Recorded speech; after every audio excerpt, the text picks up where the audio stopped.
the first part of the Catechism of the Catholic Church is about the profession of our faith. It's about what we believe as Catholic, as Christians.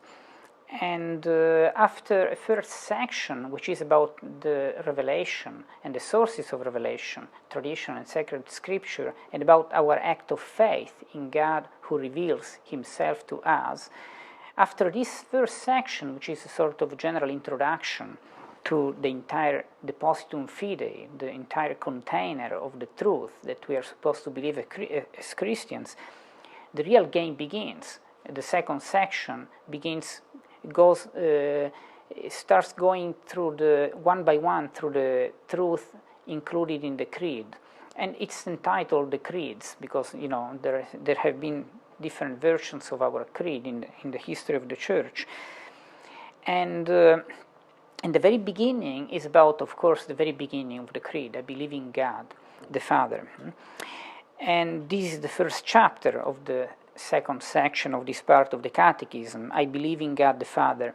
And there is the first paragraph is more analytic, so it's I believe in God, so it goes to the very beginning of our creed.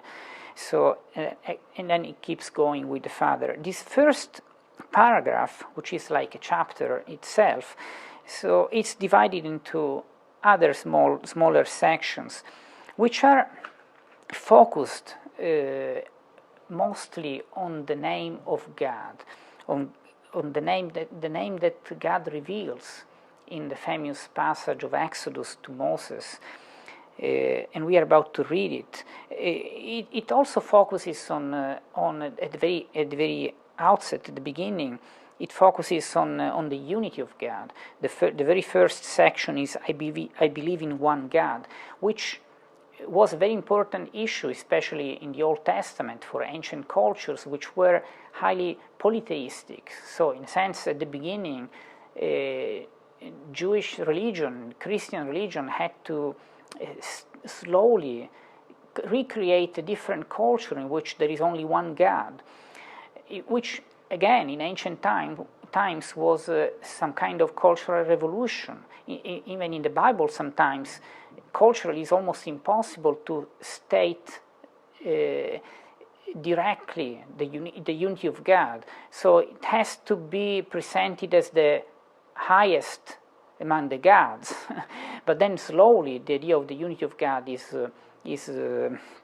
it becomes clear in the entire culture and tradition. It's similar to the revolution that in Greek philosophy was started with Socrates, in which philosophy realized that God cannot be many, and cannot also be human-like. So philosophy too was able to discard the idea that there are multiple gods.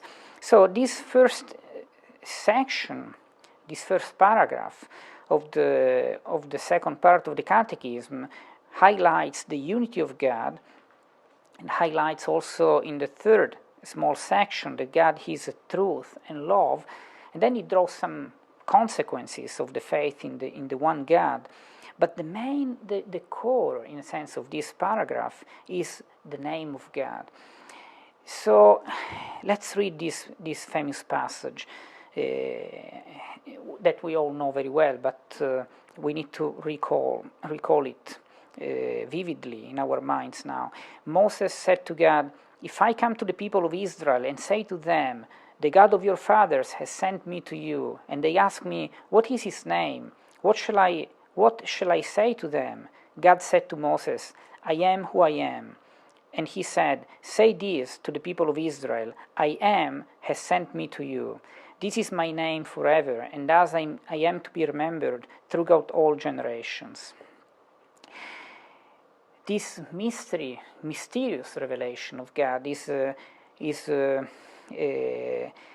mentioned in different ways in this section of the Catechism, and also in his mystery, the Catechism at the very beginning of this little section expresses how big of a deal this is, because the name expresses the essence of God, of the person. Let's read this point 203. God revealed himself to his people Israel by making his name known to them.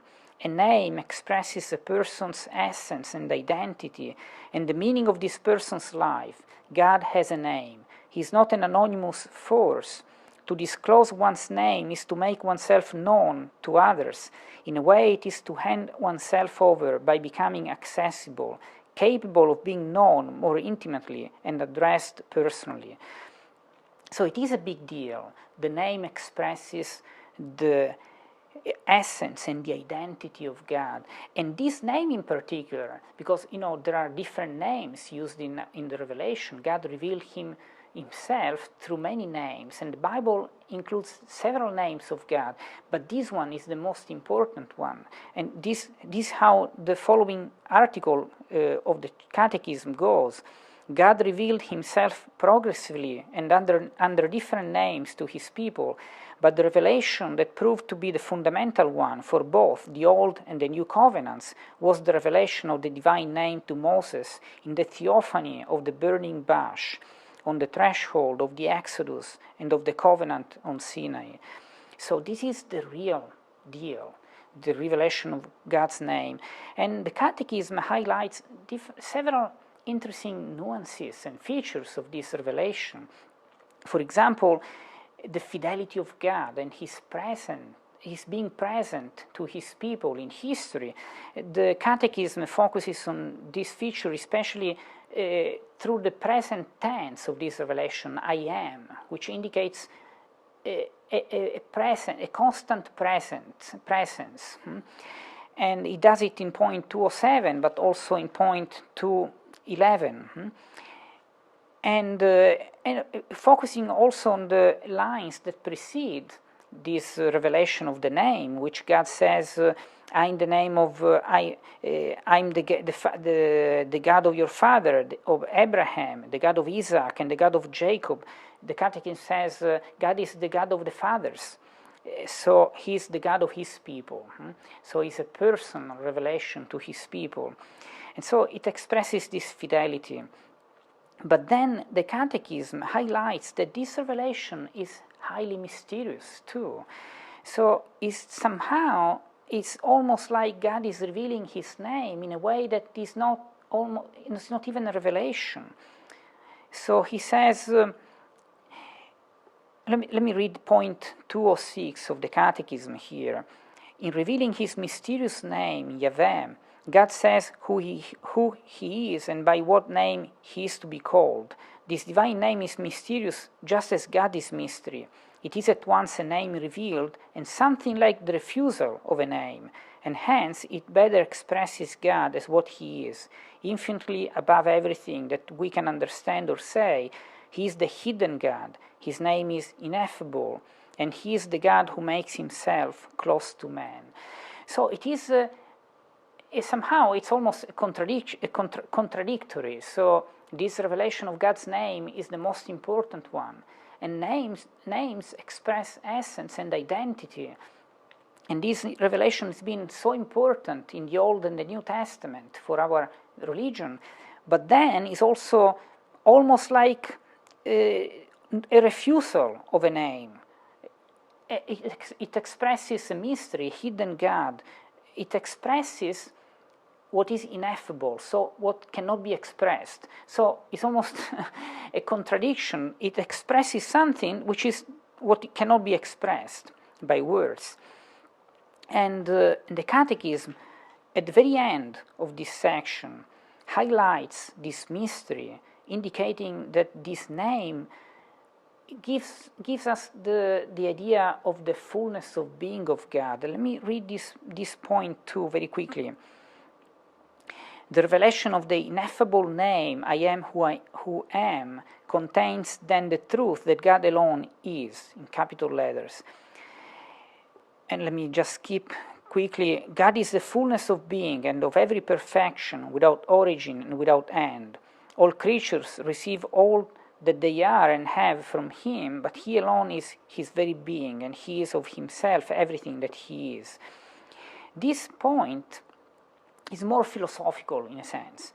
it gives us the idea that there is something more into this name that we can dig, not to, of course, understand the mystery, because the mystery by definition is a mystery, but at least to make it more approachable to our minds, to give us some satisfaction. I don't know if it happened to you too, but when I was younger and I was reading this, the Exodus, and also some explanations of God's name, God revealing His name, I was not completely satisfied, because somehow I figured this is a huge revelation. This is really relevant, but what does it mean? What does this name mean? Now, what is marvelous about this, fascinating, is that truly this is something we can kind of understand, because it's one of the best examples of a perfect harmony between revelation and theology and our natural reason philosophy. So in this case, in this particular case, our reason would reach somehow the same conclusion than our revelation indicates to us through what God wanted to tell us. And there is an amazing consistency, philosophical consistency. But let's go baby steps first. Let's focus on the names of God generally, and then let's go more in detail through the meaning of this such an important name. You probably noticed that this is all about God's names. The creeds and the Bible, we call God Father, Creator, Omnipotent, Truth and Love, and Trinity. It's all about names we use to talk about God and to say something about God.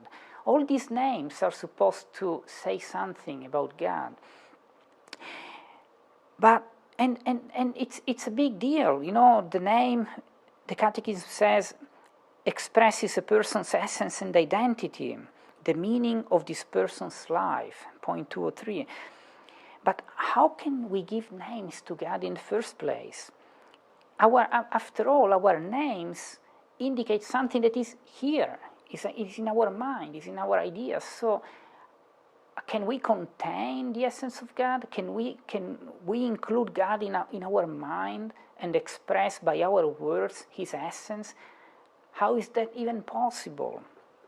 Well, in a nutshell, this is the reason why St. Thomas Aquinas, the most important theologian and philosopher in the Catholic and Christian tradition, approaches this issue in a sort of a small treatise at the beginning of his theological work.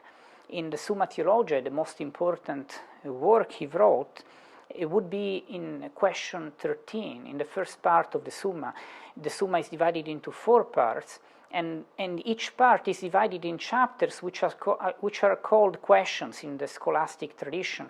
And each question is divided into articles which are, in a sense, they are a rational approach to one issue each time. So it raises, in the articles, Aquinas raises a very specific issue, and then he goes through the objections and his main answer, and then he goes back to answer every objection. It's like an analytical way, very analytical way to approach philosophical and theological questions.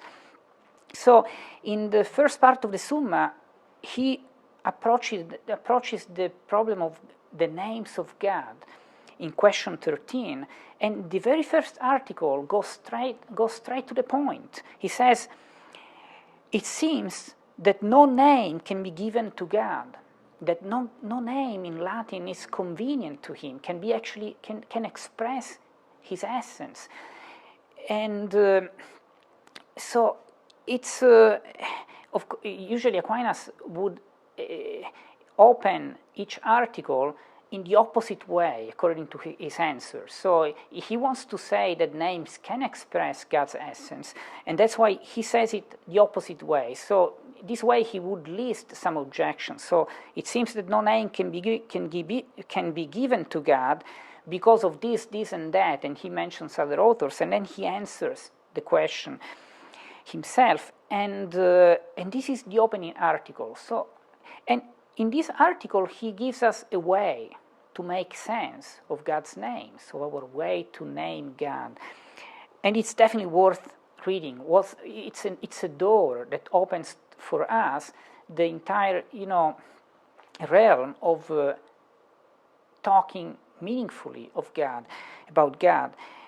But before reading his answer, we need. I need to take some of your time and I need your effort, your philosophical effort, because you need some conceptual tools here. I don't know if you have ever focused on the distinction between your language, your mind, and reality. There is a connection that you need to highlight right now in your mind's eye.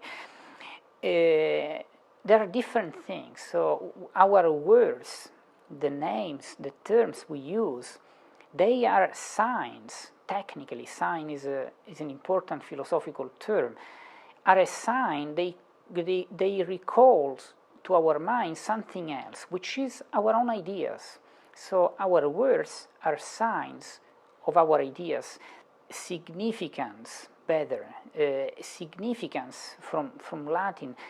It means it's the most appropriate term to use to indicate the meaning of things, because significance from Latin means to act as a sign, to do what signs do. It comes from signum facere. Facere is a verb that indicates to do or to make, or in a sense to act as. So to signify something means to be a sign of something. So our terms signify our ideas because they are signs of our ideas. For example, I write down dog as a name and I think of my idea of the dog. It indicates something that is in my mind, that is my knowledge of something else, which is the dog. So my ideas themselves signify the real thing, the objects which are out there. And there is a difference between these two ways in which the signs signify something else. Because the words, the terms, signify our ideas in a way that is visible. So we can actually see the words. We can detach them from what they signify, what they are signs of. That's why it's possible to get confused. I'm sure it happened to you sometimes, and it's also a pathology for some people, that sometimes you detach the word from its meaning, and you get confused, or maybe the word seems silly or funny or awkward because you focus for a moment just on the word, not on what it is supposed to call to your mind, your own idea.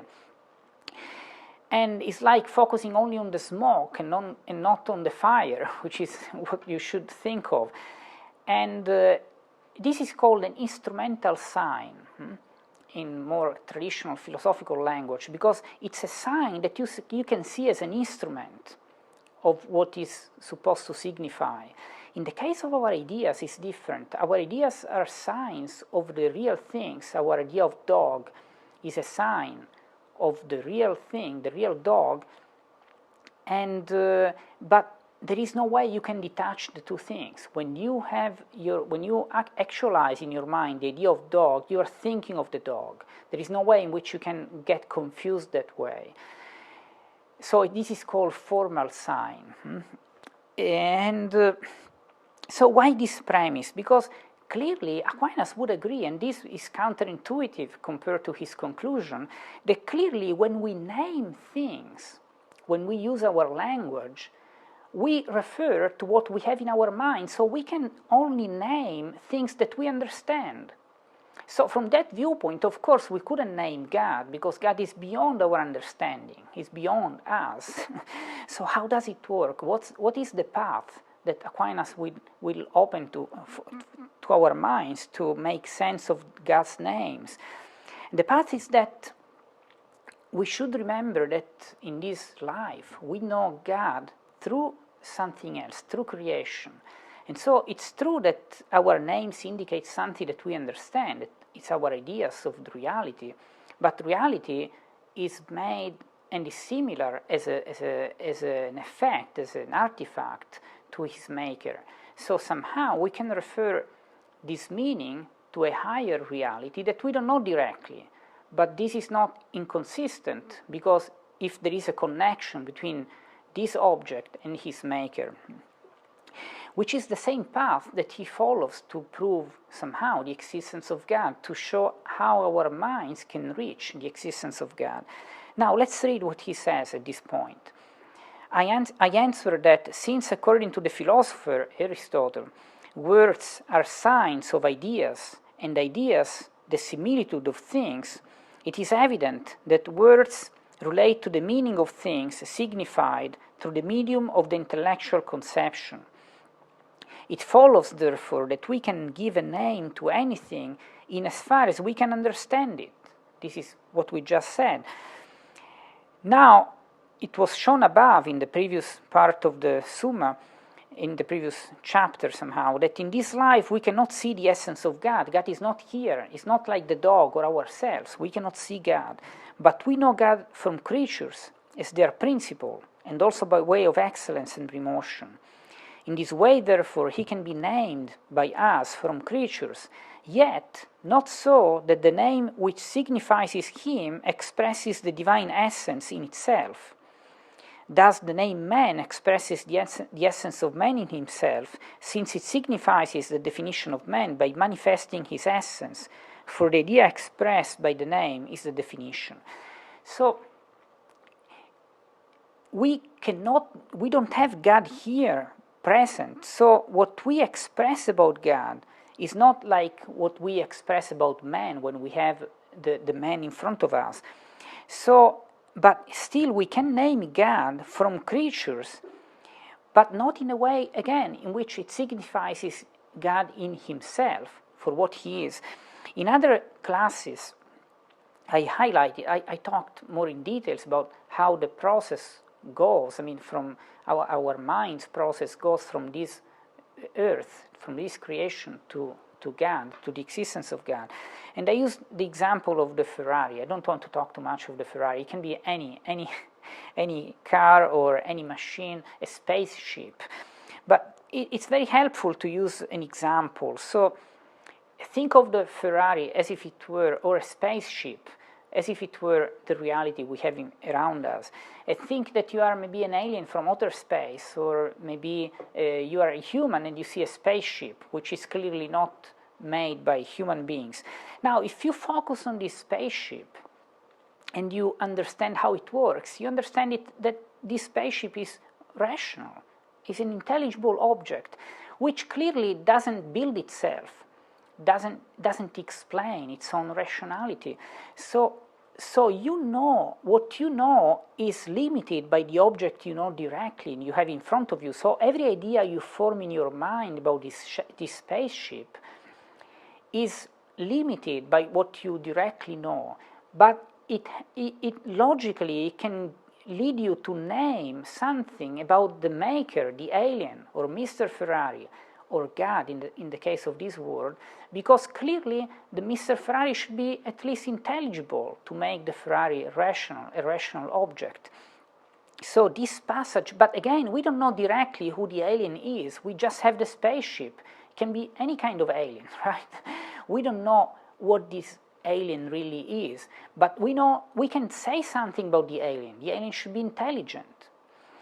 Now, with this path, Aquinas can go to the second article of this question 13 and explain that truly there are names, not all of them, but there are names we use for God which truly can say something about his substance, his essence, as the Catechism says, that express the identity of the person, the essence.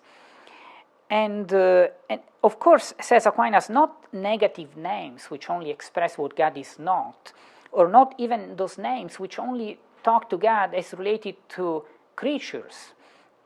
But yes, there are names, says Aquinas, which are peculiar. They express something more general about things. Aquinas says there are absolute affirmative names, such as good or wise. And we can think of other names too, like omnipotent, for example, in the following sections of the Catechism.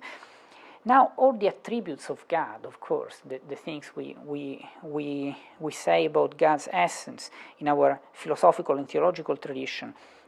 Now, these names are different, says Aquinas. They are predicated substantially of God, and they fall short of a full representation of Him, but they do express the divine substance. And so let's see what he says. His main point is that there is a similitude between the creature and the creator, because between the Ferrari and Mr. Ferrari. For these names express God so far as our intellect know Him. Now, since our intellect knows God from creatures, it knows Him as far as creatures represent Him.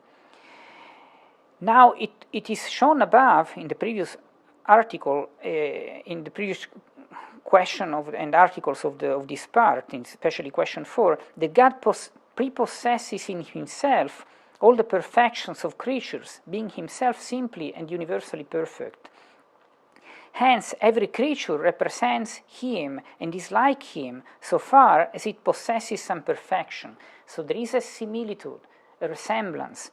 Yet, it represents Him not as something of the same species or genus, but as excelling principle, as the excelling principle of whose form the effects fall short, although they derive some kind of likeness thereto. Again, think of an example. Keep thinking of the spaceship and the alien. The spaceship is saying something true about the alien. It's saying the alien is way beyond, is way higher than the spaceship as far as we know, but the spaceship is telling us something true about the alien, that the alien is intelligent. So there is a resemblance there, and we predicate this way of being from the object to the maker of the object. And here Aquinas, in a very famous passage, famous of course for technicians, for philosophers and theologians, it makes very, very important distinctions, indicating also what is prior and what is not, and what comes second in our knowledge and in reality, compared to the names of God. He says, let me read this and explain it. So he says, so when we say God is good, the meaning is not God is the cause of goodness or God is not evil, because if we just mean God is the cause of, or God is not, we are not saying anything really about God. We are not stating anything positively about God's essence. No, the meaning is not this. The meaning is whatever good we attribute to creatures pre-exists in God, and in a more excellent and higher way. Hence, it does not follow that God is good because He causes goodness, but rather, on the contrary, He causes goodness in things because He is good. Now, this is really important. It's not like we know the object, the spaceship, and we say the spaceship is rational, it's a rational object. Now, when the right, compared to our knowledge, we know the spaceship first. So this idea of rationality for us is prior in the order of our knowledge. So our idea of rationality comes from the spaceship, not from God, because God is not here. The alien is not here. But when we predicate intelligent, rational, what we are saying is that what rational intelligent means pre-exists in the cause, in a way that is higher than the effect. So because God is intelligent, He can make the Ferrari, the world, as intelligible and rational, not the other way around. So we know in being intelligent from the object, from the spaceship, from this world, so our idea is limited from the things we know, by the things we know directly. But we can rationally predicate in much higher way, not in the same way, of course, because God doesn't belong to the same genus of the things that are around us, but we can predicate this of God in its most perfect meaning. He possesses the essence of being intelligent in the primary and most perfect way, and that's why other things can be intelligent. So it's the other way around.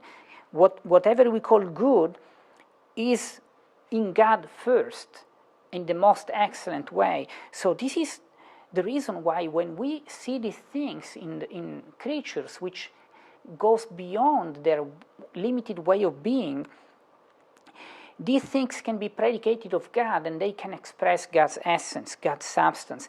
And this is even clearer in the following article, in which Aquinas distinguishes metaphorical predication from non-metaphorical predication. So some names we use for God are metaphorical. They don't express really God's substance or essence. Which ones? For example, in the Bible, God is the lion, right, or the stone. And says Aquinas, there are some names which signify these perfections flowing from God to creatures in such a way that the imperfect way in which creatures receive the divine perfection is part of the very signification of the name itself. A stone signifies a material being, and names of this kind can be applied to God only in a metaphorical sense. Think of the spaceship, and if we say that the spaceship is a machine, this machine indicates some kind of perfection of the spaceship. But machine is limited. Being a machine is limited by the way of being of the machine. It cannot be predicated of God, if not metaphorically, because that way of being is limited.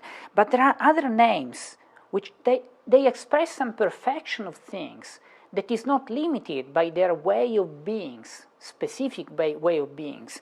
Other names, however, express these perfections absolutely, without any such mode of participation being part of their signification, as the words being, good, living, and the like. And such names can be literally applied to God.